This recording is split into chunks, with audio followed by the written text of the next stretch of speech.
What's up, y'all? It's your girl Ree. Welcome back to my channel, Transformation Academy. Turn this air off. Welcome back. Today I would like to say I have a real light topic for y'all, but I don't. I'm gonna give y'all this work. I've been at work all day and I'm still gonna give y'all this work. Why? Because I'm commissioned to give y'all this work. The work that the Holy Spirit has been giving me to live a transformed life, to have blessed me to come through many transformations in my own life, and qualifies me as a transformation specialist to be able to help people transform in their own lives. And the topic today is heavy. Well, ish. It's heavy-ish. But I just wanted to say welcome. Happy July 15th. So tomorrow we will be at our halfway mark of our 31-day challenge of becoming the best version and the truest version of ourselves, of getting in agreement with God.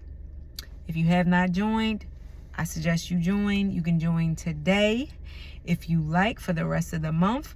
And just all you have to do is pray and ask God what is one thing he will want you to do every day for the next umpteenth days, 16 days.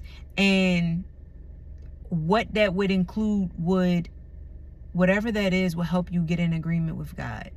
So just asking him, seeking his face on what it is, something that can help you become more in agreement and alignment with what he's called you to do, with what he's giving you, and with who he says you are. All right, today is, like I said, it's heavy, right? So I want to talk to y'all and open up to y'all about me, right? So in my personal journey and my personal walk, right? Which, not that I haven't done before, but I want to go a little deeper today. And I want to just open up and tell y'all what it's like to live as a 34-year-old virgin. I don't come across, I'm just being frank and honest, I don't come across many 30-year-old nothing virgins, right? 31, 2, 3, 4. I think there is a lady, she played on, what's that show? Insecure, I forgot, it was Insecure. And I can't remember, Marjorie, I can't remember her name. She played on that HBO show, I think it was Insecure, and she's currently 39, and last I checked was still a virgin. She probably like the only one that I know that's, and not to say there aren't others, but just people that I heard of, like in the 30s, that are still virgins. And y'all, it's a blessing that your girl is sitting here today as still a virgin at 34. I'm not even gonna lie, it's a blessing. It's a blessing.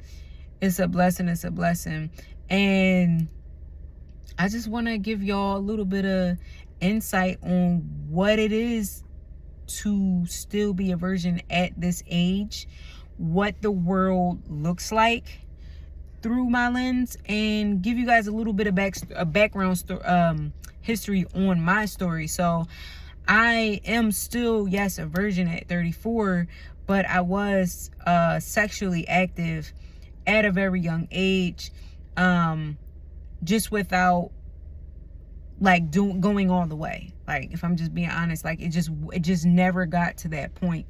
And it wasn't until 31, 32, that I made the conscious decision that I'm going to intentionally abstain from sex.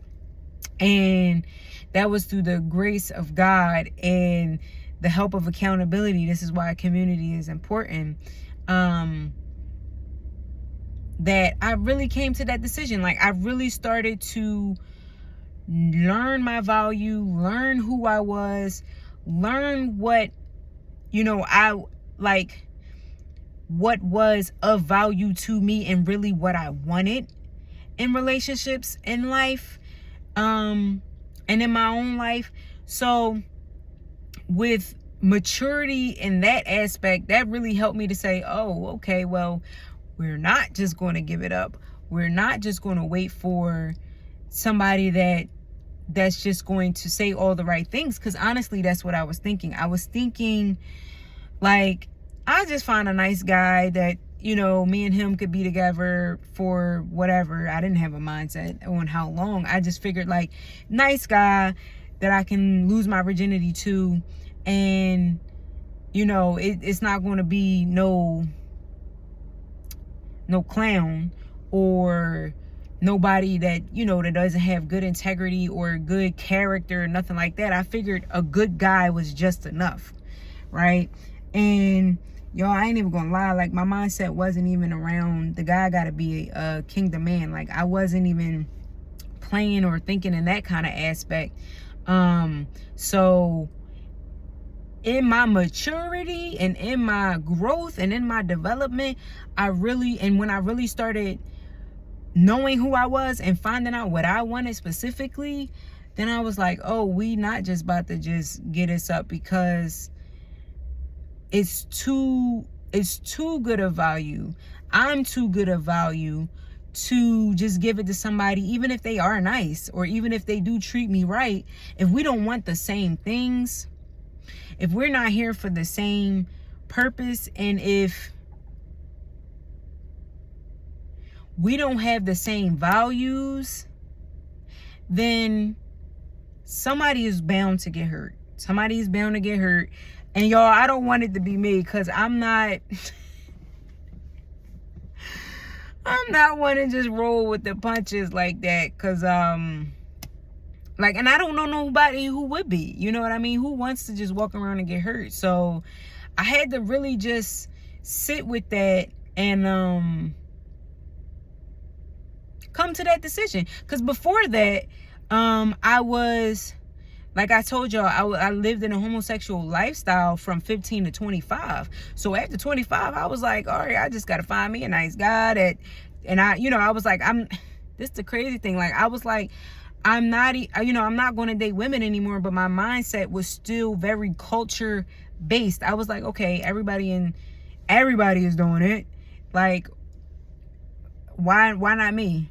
Like I said, I didn't have the maturity level where I haven't made the decision where I was like, I'm too much of value. This is too much of value. And what I want is too much of value. So I don't even play those kinds of games. Like, especially now. I got, like, now I'm to the point where I'm like, I'm very settled in my mind on what I want. Whereas before, I was still lukewarm. So I was sending those lukewarm signals, and I was attracting those lukewarm types of men. And I had to come to the realization in my maturity that, okay, we no longer just want to do this just to do this. We're not doing this anymore, right? We came to that decision. But now that decision, me making the decision to abstain from sex till marriage, has caused the ripple effects in my decision making. So now, no, I never consider myself a thought, right? How I dressed, how I present myself, I don't, right? But if I'm being honest, my dress, like my appearance, how I used to dress, was still a little too revealing in the aspect that I'm sending the signal that it's a possibility, right? And that's just another thing that I had to just kind of like come to grips and terms with, is like, I don't want people just saying any old thing to me. Now, I can't control what people do, say, think, nothing, right? Because granted, you could wear a butterball sweater outside and somebody will still say something out of pocket, right?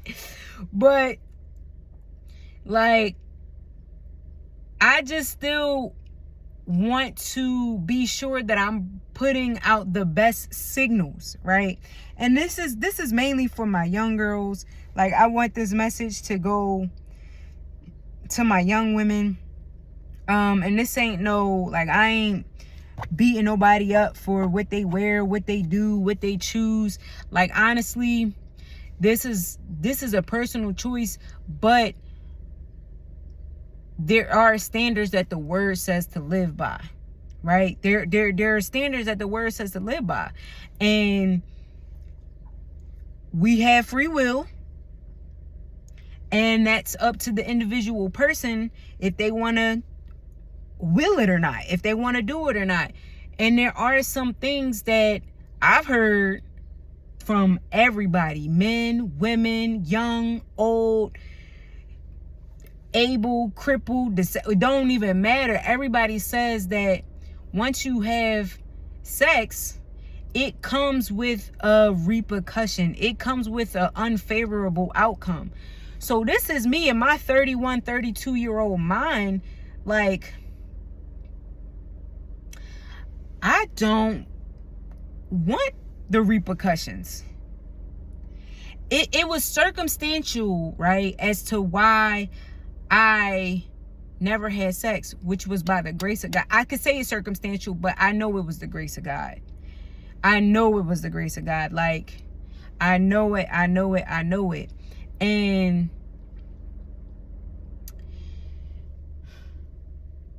there were things that, like, led up to almost incidents when I was a teenager, but God blocked it. Like, that's why I say I know it was nothing but the grace of God. And honestly, some of the things that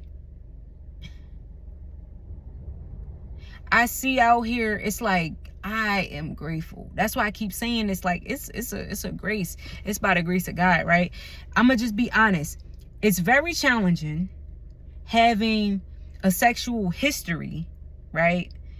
And knowing what sex feels like to an extent, orgasm feels like to an extent, touching, feeling, rub, like when your body gets in a rhythm of that, and you know what that feels like, and you know when you sexually attracted to somebody or in chemistry and things like that. Like, that's one like that's a battle within itself. And then to may have made the conscious decision that I'm going to abstain from sex, that's another battle within itself, right? That's another battle within itself. One that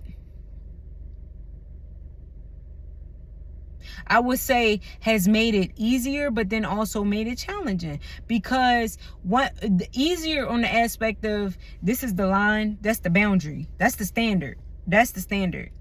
Like, it just, once you make a decision that I'm going to practice purity, I'm going to abstain from sex, I'm not going to masturbate, I'm not going to give it up before marriage. Once you make that conscious decision and you stay true and loyal to your own word, because you're not being disloyal to nobody but yourself. You're not being disloyal to nobody but yourself when you backtrack. But then it can be challenged. So that makes it easier, because you're just setting the standard, boom, for yourself. And then for others, they gotta meet you. But it can be challenging, because it's like, where's the others?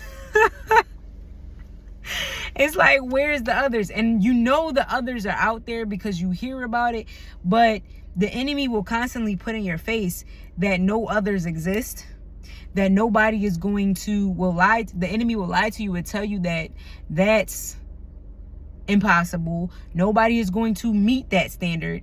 Like, I've had people tell me, friends, whoever, tell me that nobody, like, I don't know no men like that.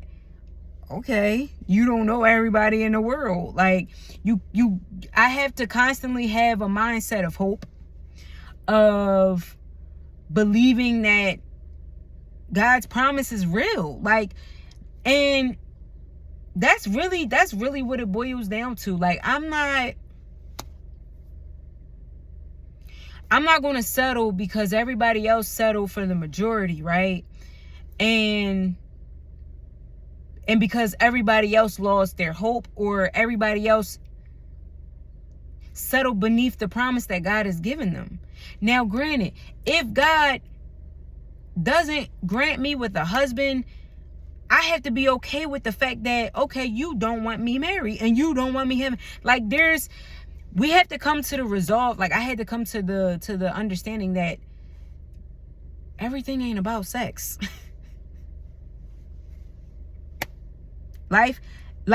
Everything in life ain't about sex. And I say that like laughing cunningly, but that was a real thing for me, because lust was a real battle for me. And if you are anybody that battle with lust, that's a real thing for you. Like, everything in this world is not about sex, but that's a hard reality to face, accept, and swallow when everything in your world has been about sex. Everything in your world has been about lust. So I say that jokingly, but that's a real thing. And that's why I'm just so grateful for the grace of God, because he's allowed me to come from point A to point B. I wasn't here. I wasn't always here. And I want to say this. I'm saying this, and I'm showing this, and I'm being open and honest about this, because I want to be an example to whomever, to a girl, guy, boy, girl, whoever is contemplating abstaining from sex, or whoever may be already abstaining from sex but may feel like they're backpedaling a little bit, backsliding a little bit, or you just may be a full-fledged, flat-out virgin, never had no sexual encounters, and you may be curious. Because curiosity is a thing. Like, the enemy will play on your curiosity. And I think more people in the faith need to do a better job of just being vulnerable, just being honest, just being open about sex. Being open about attraction, whether it's same sex, hetero sex, yeah, that's the only sex. like it should not be a taboo thing talked about in the faith, right? And it shouldn't be a fear. Like, there should not be a fear around sex. And I feel like that's a lot where the enemy plays at and gets a foothold at. So I hope this video just opens somebody's eyes, opens somebody's mindset, opens their minds to even if you're actively having sex, right? I hope this video just opens the door for the opportunity that for you to contemplate, well, maybe I want to abstain from sex, because not just because God says it, right? That should be enough, because he's saying it because he loves us. But also bring into the fact of contemplation that your body is worth it. Your soul is worth it. Soul ties is a real thing. That's your mind, your will, and your emotion. So when you have sex with somebody, you are soul tying. You are becoming one. You are marrying this person without the legal documents. And when you break up with this person, you're going through an unlegal divorce. And I know it firsthand, and I know it from people who also have going through it. Whether it's heterosex, homosex, heterosex is a lot deeper. I ain't even gonna lie. I heard it was a lot deeper, but it was also a very detrimental divorce going through for homosexuality, same sex, and I just want more people to know the truth, and I want more people to see that it's possible. Like, I'm going on 9 years of like abstaining from like any kind of just sexual activity, right? and with another individual. I'm going on 9 years. And about I can't remember if I was 31 or 32 when I made the conscious decision to abstain from sex until marriage. But besides the fact that when my cycle comes around, and besides the fact of like beyond when my cycle comes around, just like dealing with the thoughts of lust, because those things are deeply patterned in, they're hardwired in my brain, especially if you're somebody who's had sexual encounters before, or may have dealt with childhood trauma, sexual trauma like I have in my past. If there are things that you have encountered, you may experience it more difficult. But you know what, y'all? What the Spirit wanted me to tell y'all, that whether you're abstaining from sex or whether you're having sex, both of it's hard. Choose your hard. Choose whatever hard you're going to do. Whatever hard you're going to do. And I hope it's on the side of God, because God is in your favor. He wants you to get what he has for you. And sometimes most of the times when you have sex, it clouds your judgment. And now your decision making is clouded. And now it's harder to get to what God has for you, because it's a lot more challenging to be obedient. It's not that he just wants to say no because he wants to say no. No. He wants you to get what he has for you without... He doesn't want you in pain. He doesn't want us going through pain. And divorce is painful. Divorce is painful. And like having sex with somebody and then no longer having sex with that person is painful. I'm just keeping it a buck. I'm just keeping it real. I don't know all of it, like all the full details. I can only freaking imagine, and I really don't. I'm just like, God, thank you. Thank you, because there are a lot of people who do not recover. I'm going to just say that, because I walk around and I see people looking for something that they lost. Looking for something that they lost. And then you could ask anybody who is abstaining from sex, who may have already encountered sex, how hard it was for them to get back something that they lost.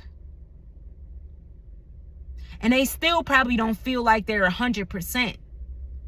That's why I'm like, yo, this is the grace of God. It's our protection. It's our protection. And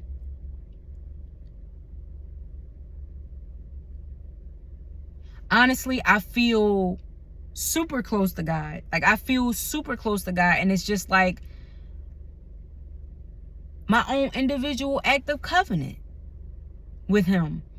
Like, I can hear from him super clear. Yeah.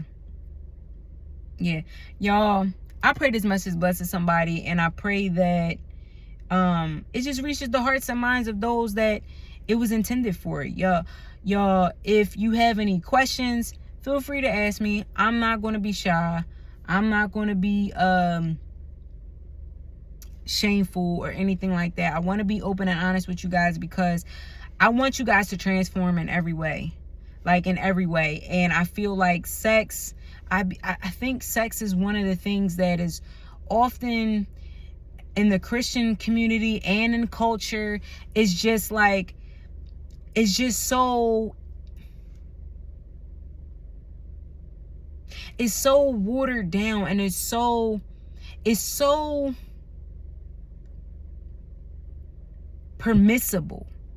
And I just wanted to give you guys some reasons as to why it shouldn't be so permissible for you as an individual. Not because nobody else told you to, not because religion like specifically just said, like, I want to give you a better understanding, to help you come to a clearer understanding and so you could be able to make a clearer decision for yourself.